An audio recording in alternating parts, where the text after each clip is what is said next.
Hey guys, welcome to History Behind the Warrior, and today we're going to be talking about the top 5 overhyped Mortal Kombat characters of all time. I might say that this list purely comes from the hype that the studio stems, so for the most part it's not really going to come from fans saying who's better than who, because the hype for a game usually stems from the studio, as they are attempting to market it in such a way. But here we're going to be talking about how they did it and how did it come up short. Now this is my own personal top 5 list, meaning that you're most likely going to disagree with what I have here, but in saying that, feel free to go down in the comments below and put in your top 5 most overhyped characters. Now at number 5 we have Tremor, and this one's a bit of a mix, as upon the release of Mortal Kombat X, Tremor was a very heavy fan requested character, having multiple petitions being created about him and even the developers teasing his arrival, and when he was finally confirmed, he was hyped beyond belief. NRS even took their time to incorporate the character within the comics, showing how powerful he was story-wise prior to his release in the game. But after his release, he was shot in the shoulder and immediately dropped within the comics. Shame, because Tremor really made a name for himself, but a simple flesh wound managed to stop him. Now in terms of gameplay, when Tremor came out, he was extremely good,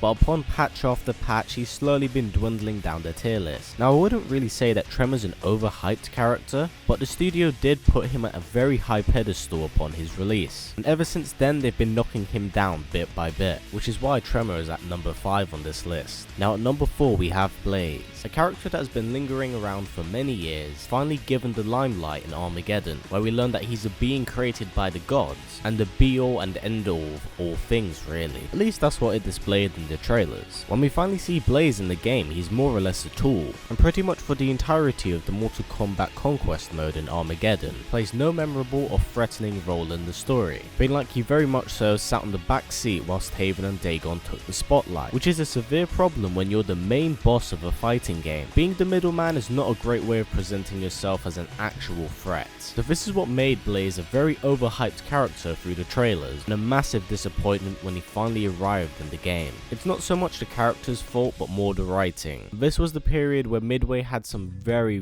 bad choices in terms of how to create their characters, so Blaze is at number 4. Now at number 3 we have the fallen elder god Shinnok. Now the main reason why Shinnok's on this list is because he was supposed to play a massive role in Sub-Zero mythology, and for the most part he did until Mortal Kombat 4 came out. Now this guy's a fallen elder god, and you'd expect him to put up such a great fight considering that he enslaved the people of Edenia and really was supposed to be seen as a usurper of the elder god. But his boss battle in Mortal Kombat 4 felt more or less like any other fight in the game, which made him fall short considering that the previous boss in the game was Shao Kahn. So from that point onwards, the expectations for Shinnok were massively dropped. But they were raised again for Mortal Kombat X, as he was portrayed to be the main villain. Now although he was the big baddie in the game, he only had about 5% of the screen time that everyone else in the game did. So he was kind of unable to come across as a really imposing threat.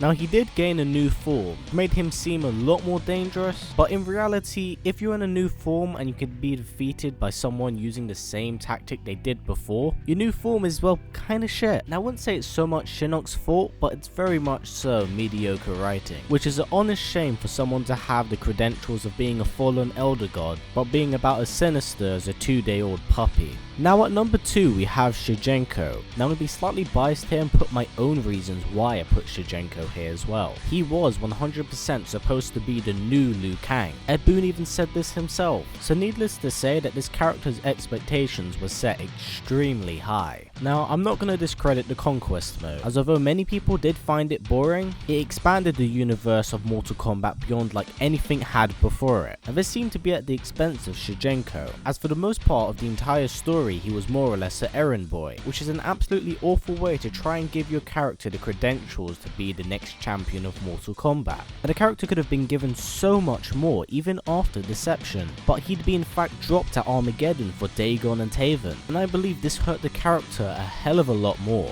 and I guess it did go to show Midway's faith in the character after the release of Deception, and that's what leads to him being at number 2 on this list. Now my number 1 is quite a controversial one, but I believe the criteria I kind of put before myself, that it's rather understandable why he's actually here. My number 1 is the Dragon King Onaga. Onaga. Now I'll be honest, all villains after Shao Kahn have honestly struggled being the main boss, and that's due to Shao Kahn being an excellent villain, so anyone coming after him really did struggle. So when we found out that Shao Kahn's master was returning, everyone had the highest expectation. We expected a villain that would shit talk to you and beat the hell out of you at the same time, so that the inevitable payoff would be worth it. But instead we didn't, and we got something a lot more different than what I think anyone had expected. Now yes, Onaga was cold, calculating and deceptive, but he just didn't seem to pose as much as a threat as Shao Kahn had. And I believe that's because Shao Kahn had at least 2 games to build up his power, whereas Onaga was instantly thrown into the deep end of the pool and was expected to rise to the top very quickly. And needless to say, in Deception, his reveal and final boss fight was extremely disappointing, considering it felt like the studio ran out of budget in the last 4 chapters and decided to randomly throw in a boss fight at the end, which is extremely sloppy on the studio's part, and it honestly did hurt the credentials of Onaga, but hopefully we will see that change in the foreseeable future. But yeah guys, that's been my top 5 overhyped characters in Mortal Kombat. Now this list could change in time, definitely expect one of these in the future, but remember guys, I'm only marking this by the criteria of how the studio has handled the character and how they've kind of advertised said character. But this has been my own top 5 overhyped characters, so please put down in the comments below who would you say are your top 5 overhyped characters of all time, and you don't have to worry about marking it by my criteria. So basically, go nuts in the comment. Now guys, as always, please comment, like, subscribe and share this video with everyone you know. Please take care, and I will see you all next time.